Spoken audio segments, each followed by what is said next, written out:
Assalamualaikum warahmatullahi wabarakatuh. Perkenalkan, nama saya Tika Rahayu, PKO 6A, NIM 18051111027. Baiklah, saya di sini akan menjawab pertanyaan yang diberikan oleh Pak Rola Anggarlardika. Yang pertama itu adalah pengertian biomekanika. Biomekanika merupakan salah satu disiplin ilmu yang mempelajari bentuk dan macam-macam gerakan atas dasar prinsip-prinsip mekanika dan menganalisis suatu gerakan. Soal yang kedua itu tentang fungsi biomekanika. Fungsi dari memahami ilmu biomekanika dalam olahraga yaitu guna menghasilkan suatu bentuk gerakan dalam aktivitas olahraga yang memiliki nilai efisiensi dan efektivitas yang baik, sehingga setiap gerakan dari aktivitas olahraga yang dilakukan baik oleh peserta didik ataupun atlet yang bersifat anatomis dan terkoordinasi serta aman dari terjadinya peluang cedera yang pada akhirnya mampu menghasilkan suatu prestasi olahraga yang optimal, sehingga kepuasan gerak seseorang dalam melakukan suatu aktivitas olahraga akan tercapai. Selanjutnya itu hukum kesetimbangan 1. Badan selalu dalam keadaan setimbang selama proyeksi titik berat badan tersebut jatuh dalam bidang tumpuannya. Contoh, cobalah berdiri rapat pada dinding tembok. Saat berdiri, proyeksi titik berat badan jatuh pada tumpuan kaki. Sekarang lanjutkan dengan membungkukkan badan ke depan. Titik berat badan akan bergeser ke depan sebab bagian badan pindah ke depan dan sedikit turun ke bawah sebab tubuh bagian atas turun. Proyeksi titik berat badan akan jatuh di luar tumpuan kaki.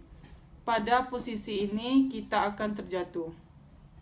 Kalau kita membungkuk di tempat yang bebas atau tidak rapat ke dinding, tidak akan terjatuh sebab saat titik berat badan bergeser ke depan, pantat kita bergeser ke belakang.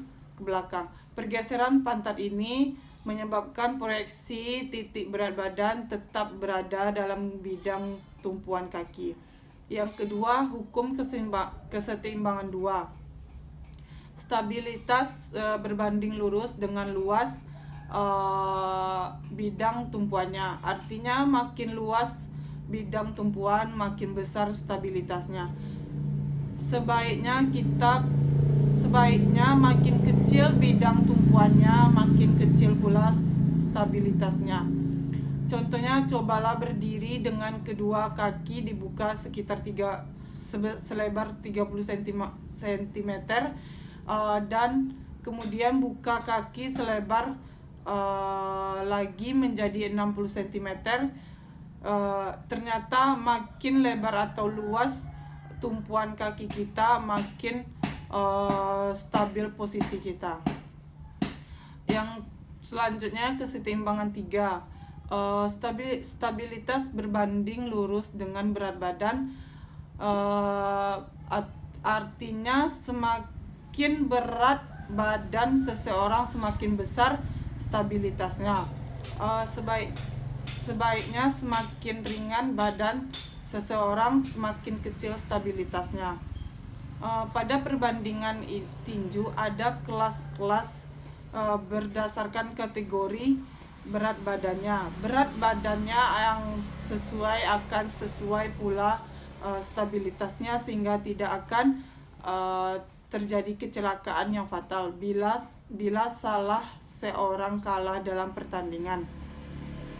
Yang selanjutnya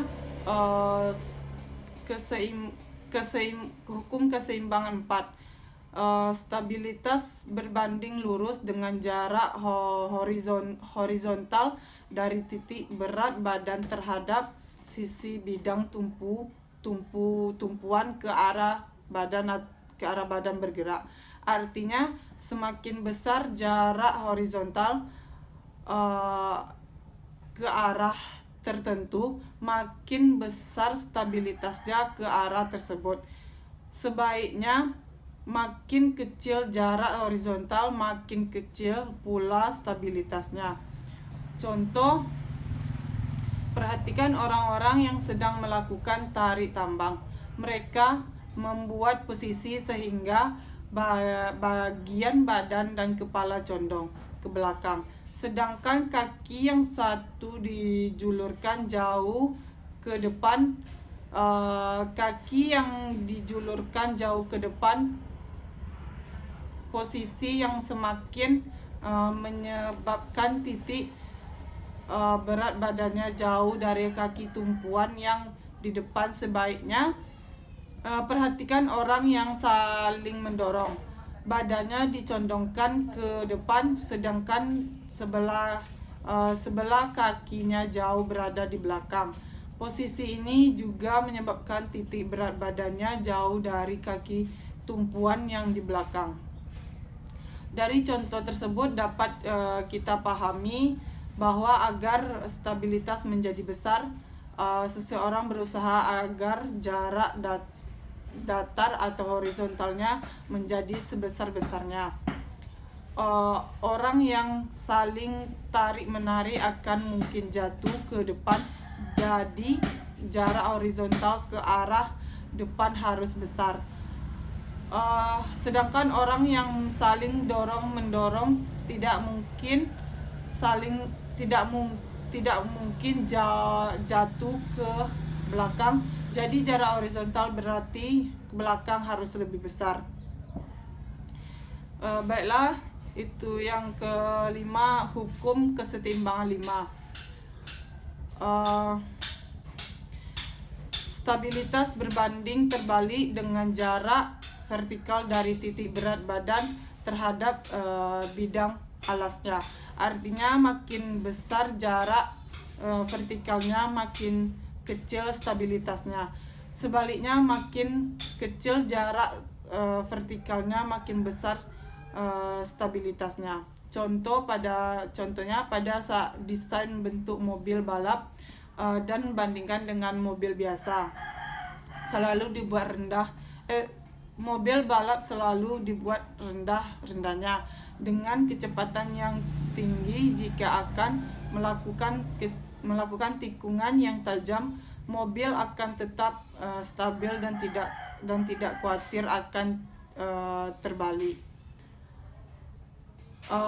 Dengan asumsi tetap berkendara dengan baik. Perhatikan pula pertandingan gulat.